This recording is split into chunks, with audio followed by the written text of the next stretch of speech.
우리는 지난 그 종료주일 그리고 부활주일에 절기를 맞는 부분으로 말씀을 준비해서 이렇게 나누었다가 이제 다시 이번 주부터 공동체 성경 읽기 범위 안에 있는 본문을 선택해서 사무엘하 21장 1절에서 14절을 본문으로 말씀을 준비했습니다. 사랑하는 성도 여러분, 지금까지 한 세월들 이렇게 살아오셨는데 살아오면서 이 덮어두고 싶은 그런 상처나 기억들 하나쯤은 가지고 계시지 않습니까? 그것은 이미 지난 일에 대한 후회일 수도 있고 마음 깊이 남아있는 상처일 수도 있습니다. 다시 떠올리고 싶지 않은 그런 기억들이죠. 그래서 우리는 그런 일에 대해서 시간이 지나면 괜찮아지겠지, 모른 척 그냥 덮어두는 게 나아, 이렇게 말하며 일부러 생각하려고 하지 않습니다. 그리고 바쁘게 살다 보면 잊혀질 거라고 생각하죠. 그런데 어느 날 예상하지 못했던 때 그 기억들이 다시 올라오게 됩니다. 비슷한 상황을 만났을 때, 아니면 전혀 다른 상황 속에서도, 또는 누구인가가 이게 툭 던진 한마디 말 때문에 이게 아직 끝난 게 아니었구나라는 것을 알게 됩니다. 오늘 본문에도 그런 일이 일어나고 있죠. 다윗이 이스라엘 왕위에 오른 지 얼마 되지 않았습니다. 그때 이스라엘에 3년 동안 이어지는 기근이 있었던 것이죠. 겉으로 보면은 그냥 일반적인 자연재해 같았습니다. 그러나 하나님은 이 사건을 통해서 하실 일이 있으셨습니다.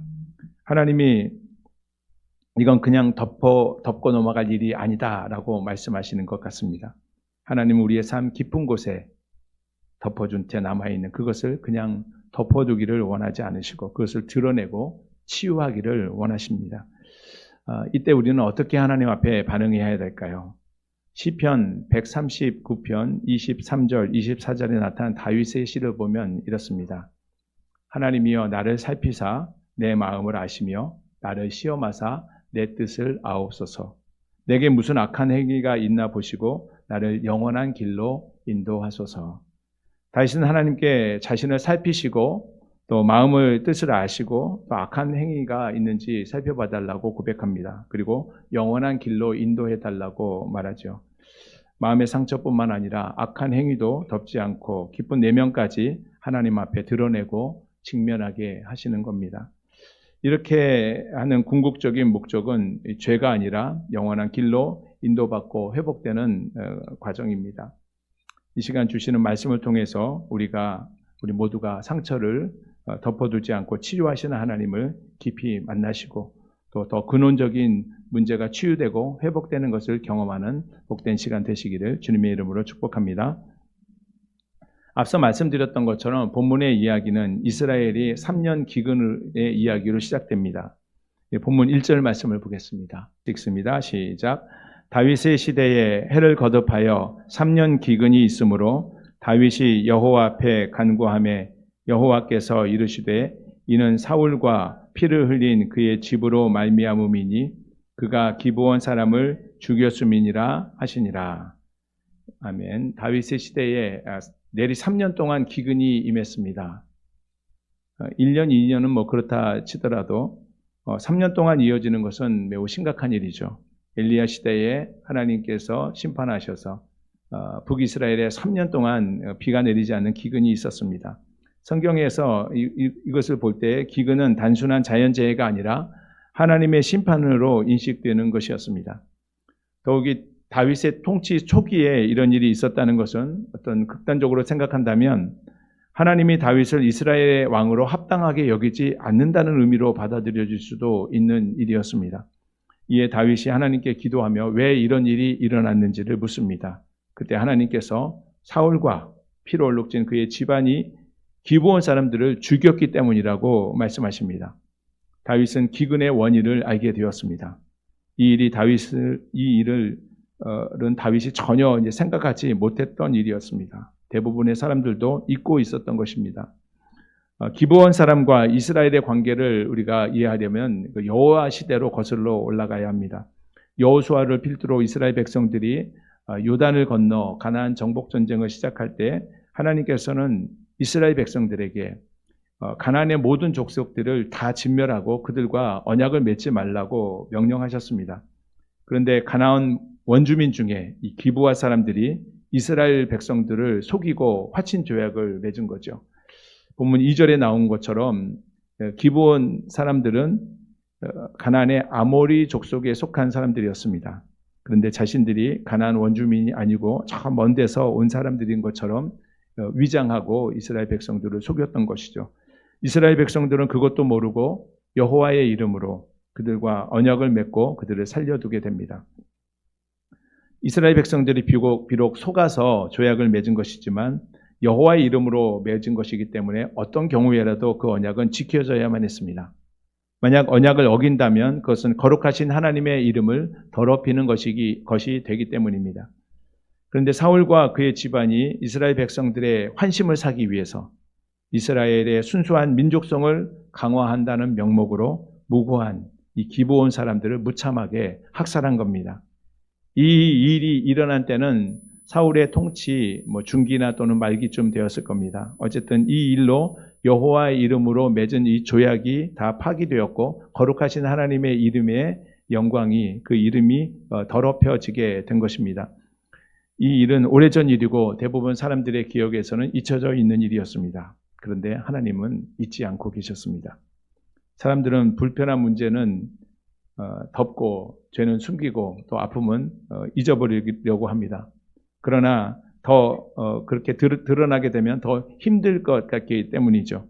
그런데 하나님은 사람들의 처리하는 방식과 달리 아픈 상처, 아픈 기억, 그 죄의 문제를 그냥 덮어두지 않으십니다. 하나님은 그것을 밝히 드러내시고 또 드러내시는 이유는 그것을 통해서 그를 정죄하기 위함이 아니라 치유하기 위해서입니다. 상처가 온전히 치유되려면 환부가 드러나야 합니다. 그렇게 하지 않으면 숨겨진 상처는 안으로 썩어 들어가게 되는 것이죠. 고름은 짜내야 합니다. 고름은 절대 살이 되지 않기 때문입니다. 고통이 따라도 상처는 드러내고 고름은 짜내야 그 상처가 치유될 수 있는 겁니다. 우리 마음속 깊이 숨겨진 상처가 치유되려면 먼저 드러나야 합니다. 드러난 상처는 치유될 수 있습니다.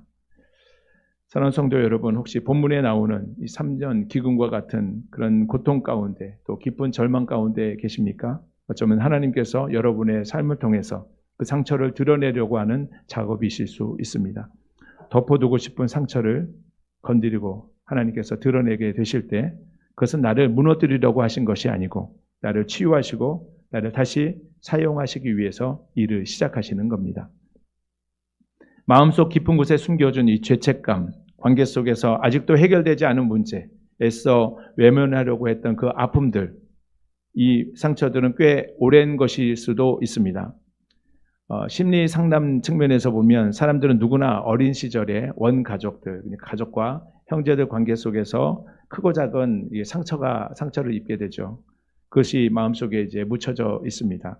그런데 이것을 해결하지 않고 덮어둔다면 그 상처가 다른 형태로 우리의 삶 가운데 계속 그 영향을 미치게 되는 겁니다. 나는 그래서 부모처럼 절대 살지 않겠다고 다짐하지만 어느샌가 자기도 모르게 부모와 똑같은 행동을 하고 있는 자기 모습을 보게 됩니다. 그래서 그것을 치유하기 위해서 상처를 외면하지 않고 정직하게 그것을 마주해야 한다고 말하죠.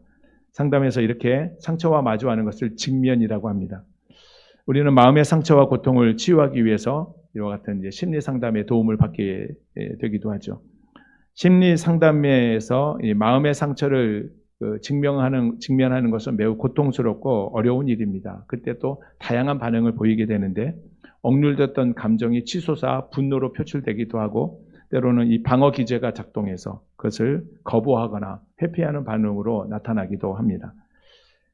상담자의 이 공감과 그 노력을 통해서 긍정적으로 그 상처를 직면하게 되면 내가 이렇게 아팠구나, 그게 내 상처였구나라고 그 아픔을 또 상처를 발견하게 되고 인정하고 또 그 상처가 삶의 흔적이 되어서 하나의 성장의 과정이었다는 것을 바라보게 되죠. 그러면서 그 상처를 통해서 아픔을 통해서 새로운 의미를 발견하게 되고 또 치유와 회복의 길로 나아가게 됩니다. 그런데 사람의 이 마음의 영역만 아니라 영혼을 가진 영적 존재이지 않습니까? 깊은 마음에 남은 상처는 영혼의 흉터로 남게 됩니다. 이때 마음의 상처를 치유하기 위해서 인간 심리 상담도 매우 유용한 하나의 도움이 되고 역할을 하게 되는데 하지만 죄로 말미암은 인간의 영적인 문제, 이 근원적인 상처를 치유하는 데는 한계가 있습니다. 인간은 스스로 다른 사람들의 마음을 위로할 수는 있지만 영혼을 살리고 회복할 수는 없습니다.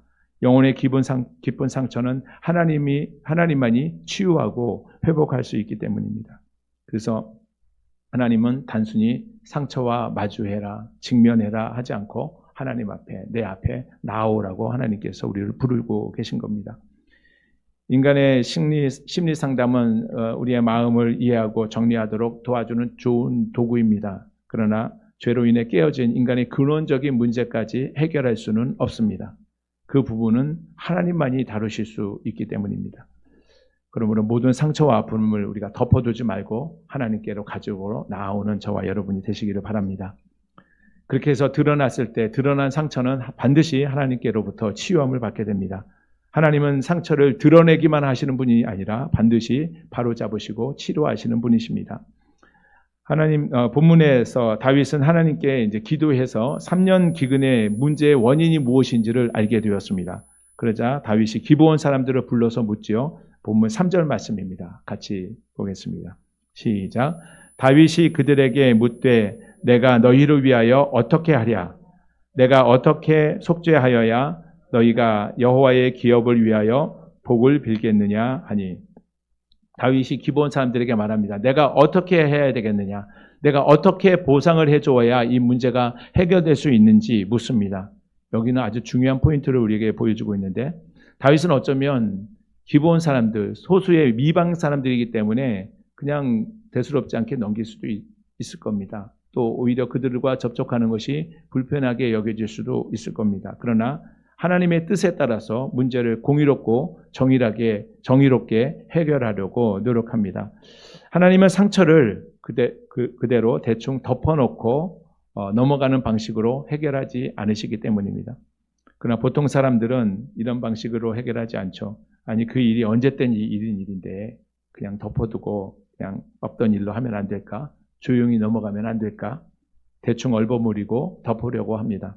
하지만 하나님은 절대 그렇게 하지 아니하시죠. 왜냐하면 그 진짜의 치유와 회복은 이 진상이 올바로 규명될 때에 가능하기 때문입니다. 다윗은 그 당시 기본 사람들을 고통으로 몰아갔던 이 불우한 일을 바로잡고 또 피해 당사자인 기본 사람들에게 합당한 보상을 주기를 원했습니다. 우리나라도 과거 일제강점기 때 우리 선조들, 조선인들 전쟁과 노역에 강제 동원되고 얼마나 많은 또 인적인 피해가 있었습니까? 또 해방 이후에도 현대사에서 국가 공권력이 폭력이 되어서 많은 선량한 시민들을 무참하게 희생시키는 일들이 많이 있었습니다. 그 사건들이 대부분 묻혀 있다가 덮여 있다가 근래에 들어서 그 진상들이 규명되고 또 희생자들의 어떤 명예가 회복되는 일들이 있으니 저희 같은 경우야 그런 일들에 직접 주위에 친인척 중에 연루된 사람이 없지만 당사자들에게는 얼마나 큰 위로가 되었겠습니까? 기브온 사람들이 다윗에게 요구한 바가 무엇인지 우리 4절 말씀을 같이 보겠습니다. 기브온 사람이 시작. 기브온 사람이 그에게 대답하되 사울과 그의 집과 우리 사이의 문제는 은금에 있지 아니하오며 이스라엘 가운데에서 사람을 죽이는 문제도 우리에게 있지 아니하니이다 하니라. 왕이 이르되 너희가 말하는 대로 시행하리라. 기브온 사람들이 다윗에게 대답합니다. 사울과 그의 집과 우리의 사이의 문제는 은금의 문제가 아닙니다. 무슨 뜻입니까? 기브온 사람들은 그들의 희생에 대한 것에 대해서 이 보상을 받으려고 어떤 금전적인 보상을 받으려고 하는 것이 아닙니다. 사울과 그의 집이 기브온 사람들을 죽인 것은 생명을 해한 것이기 때문에 오직 생명으로만 대신할 수 있다는 주장인 겁니다. 그러면서 자신들에게는 이스라엘 사람들을 죽일 권한이 없다. 그러면 어떻게 해야 하겠습니까? 다윗이 다시 묻습니다. 그러면 내가 너희를 위해서 어떻게 해주면 되겠느냐? 기브온 사람들이 다윗에게 실질적으로 요구한 바가 우리 본문 5절, 6절에 있습니다. 같이 읽겠습니다. 시작. 그들이 왕께 아뢰되 우리를 학살하였고 또 우리를 멸하여 이스라엘 영토 내에 머물지 못하게 하려고 모해한 사람의 자손 7사람을 우리에게 내주소서.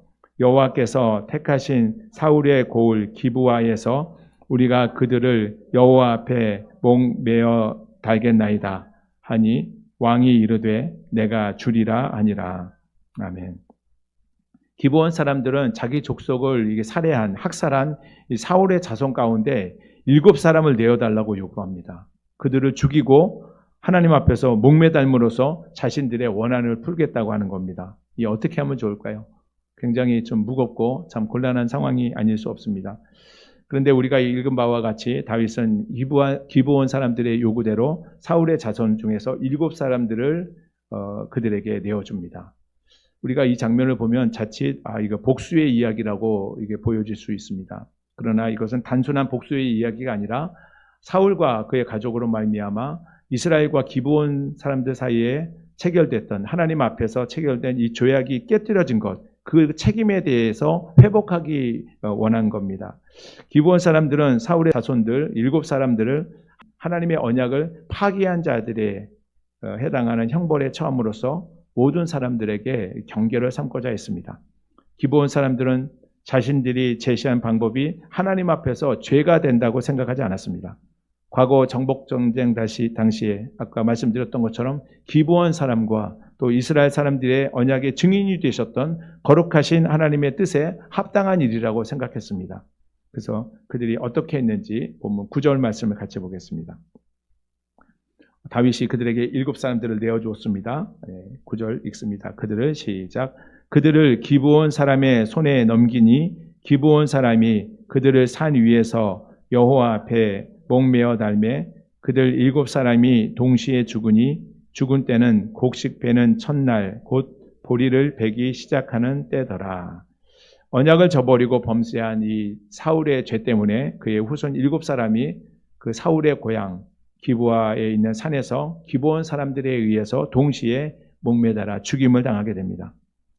민수기 35장 31절에 보면 이런 말씀이 있습니다. 고의로 살인죄를 범한 살인자는 생명의 속전을 받지 말고 반드시 죽일 것이며, 고의로 살인한 자에 대한 규정을 이렇게 율법으로 명시해 놓았습니다. 기브온 사람들의 행위는 율법의 규정에 따른 것이었습니다. 사울의 자손들이 처형된 이후에 3년 동안 지속되었던 기근이 사라졌습니다. 이것은 기브온 사람들의 행위가 하나님 앞에서 그 정당성을 인정받는 것이라고 볼 수 있는 것입니다. 이것을 볼 때 죄에 대한 대가와 우리의 회개가 단순히 어떤 감정과 뉘우침의 정도가 아니라 얼마나 더 깊은 회개의 자리로, 더 책임 있는 자리로 자리로의 부르심인가 하는 것을 우리가 생각할 수가 있습니다. 성경에 보면 죄가 이 공동체 안에 들어왔을 때 하나님께서 그 죄를 그냥 두시지 않고 다루시는 이 방식을 우리가 찾아볼 수가 있는데, 예를 들어서 비느하스의 사건입니다. 이스라엘 백성들이 광야에서 우상숭배와 음행에 빠졌을 때 비느하스가 하나님의 열심, 그 하나님의 마음을 품고 이방 여인과 음행하는 자를 그 자리에서 즉결 처단을 했죠. 그것을 통해서 하나님의 진노가 멈추는 것을 우리가 알고 있습니다. 그리고 본문에서도 마찬가지죠. 오래전 사울의 범죄가 그대로 덮여 있지 않고 그것을 드러나게 하고 그 대가가 치러졌을 때 비로소 기근이 멈추고 회복되는 역사가 나타나게 됩니다. 비느하스와 이 기브온 사람들이 보여준 이 두 장면, 우리에게 한 가지 중요한 사실을 보여줍니다. 하나님은 죄를 그냥 지나치지 않으십니다. 반드시 드러내시고 그 죄에 대한 대가를 찾으신다는 겁니다. 죄가 있으면 그 죄에 대한 결과로 하나님의 진노가 나타나고 누군가의 그가 그 죄값을 치러야만이 그 진노가 해결된다는 거죠. 구약의 배경에서 하나님이 죄를 다루시는 과정 속에서 누군가의 죽음이 있어야 합니다. 그래야 하나님의 진노가 멈추는 겁니다. 이 장면은 이 깨어진 세상 속에서 죄가 얼마나 비극적인 결과를 낳는지를 우리에게 보여주는 장면입니다.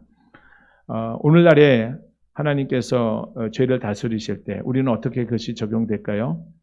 우리가 그 죽음의 자리에 서는 것이 아니라 예수 그리스도께서 우리가 서야 할 그 자리, 그 십자가에 대신 서셨습니다.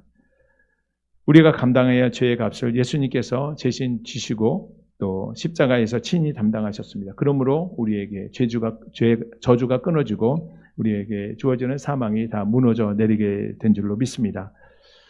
내 안에 있는 상처가 드러날 때 이제 우리는 그것을 두려움 속에서 마주하는 것이 아니라 우리는 하나님의 은혜 안에서 그 상처를 직면하게 되고 또 치유를 받게 되고 십자가를 통해서 열어놓는 회복의 길로 들어가게 되게 되는 것입니다.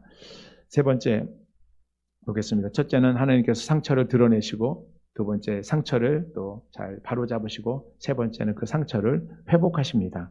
본문 10절 말씀은 오늘 본문에서 또 가장 하나의 그 인상적인 장면을 우리에게 보여주기도 합니다. 우리 10절 말씀 같이 읽겠습니다. 시작.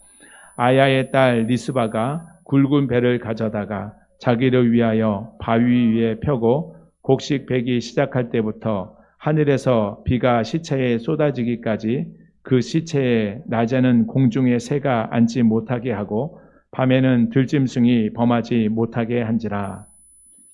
상상이 되십니까? 그 그림을 보시면 장면이 너무나 아프고 슬픈 장면이죠. 그러면서 동시에 그것은 가슴 깊은 사랑의 장면이 아닐 수 없습니다. 리스바는 죽은 사울 왕의 첩이죠. 이번에 기브아 사람들에 의해서 처형된 7명 가운데 이 리스바의 두 아들이 포함되어 있습니다. 리스바는 그들이 처형될 때 곡식 베기 시작하는 때부터, 이 시기는 아마 한 4월 정도 됩니다. 보리 베기 시작하는 때인데 이때는 건조한 때, 비가 내리지 않는 때이죠.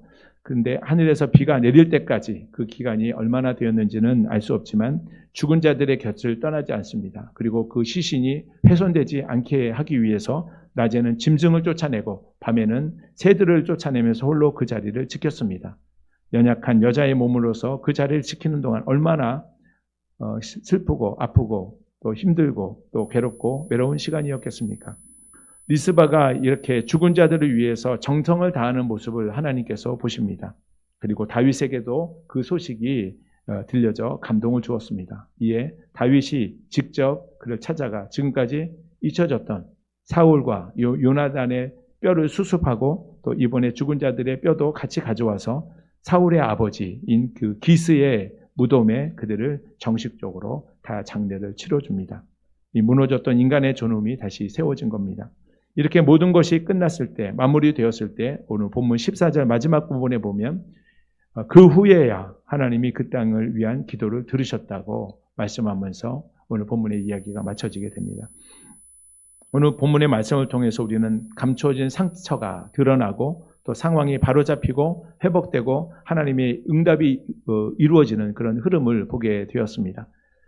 기브온 사람들의 입장에서 상처의 치유와 회복의 과정은 사울의 학살로 그들이 당했던 억울한 상처가 공식적으로 드러나고 또 다윗 왕이 그것을 인정하고 책임 있는 처리를 하려고 노력을 하고 그에 응대해 주었을 때 그의 요청들이 받아들여지고 그들의 억울함이 해소되고 하나님의 정의와 공의가 회복되고 또 하나님의 진노가 그치는 것으로 마무리됐습니다.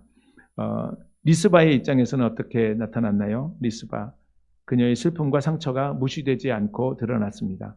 그의 행동이 다윗의 마음을 움직였고 결국 사울과 요나단 그리고 죽은 7사람들의 뼈가 다 수습이 되고 장례가 정당한 모습으로 치루어져서 그들의 죽음이 비참한 죽음으로 마무리되는 것이 아니라 그들의 존엄이 온전히 회복되는 모습을 보여주었습니다. 오늘 우리가 본문 말씀을 통해서 치유와 회복의 장면을 보았지만 완전한 치유와 회복은 보지 못했습니다. 왜냐하면 학살당했던 기브온 사람들은 그리고 사울의 7명의 자손들은 온전히 회복되지 못했기 때문입니다. 그러나 하나님은 상처를 드러내시고 바로잡으시고 상황을 회복하시고 또 예수 그리스도로 말미암아 진정한 회복의 길, 치유의 길을 만드시고 열어놓으셨습니다. 모든 상처의 완전한 치유 회복은 예수 그리스도의 재림으로 말미암아 이루어질 완전한 하늘나라에서 온전히 이루어지게 되는 겁니다. 하나님은 우리의 마음의 상처를 덮어주지 아니하시고 우리의 마음을 만지시고 치유하시고 고치시고 변화시키시는 하나님이십니다. 하나님이 우리의 상처를 다루시는 목적은 우리를 정죄하기 위함이 아니라 회복이고 치유하시기 위함이라는 사실을 우리가 잊지 마시기를 바랍니다. 사랑하는 성도 여러분 지금 마음 깊은 곳에 덮어두고 있는 상처가 있으십니까? 하나님은 그것을 억지로 끄집어내어서 우리를 무너뜨리려고 하는 분이 아닙니다. 그것을 드러내시고 치유하시고 회복하시는 하나님이십니다. 하나님은 우리의 죄를 덮어주지 않으셨습니다. 완전히 드러내셨습니다. 그리고 그 죄를 예수님에게 담당시키셨습니다. 그리고 하나님은 지금도 일하고 계십니다. 지금도 우리를 부르고 계십니다. 그 상처를 내게로 가져와라. 죄책감에 시달리지 말고 그것을 나에게 맡겨라. 덮어주지 말고 내 앞에 드러내라. 그렇게 하나님께 드러낼 때 덮어두었던 상처의 자리는 치유의 자리로 바뀌고 회복의 길로 열려지게 될 줄로 믿습니다. 하나님은 상처를 덮어두지 아니하시고 만져주시고 치유하시고 회복하시는 하나님이신 줄로 믿으시기 바랍니다. 그 은혜가 우리의 모든 삶 가운데 경험되기를 주님의 이름으로 축원합니다.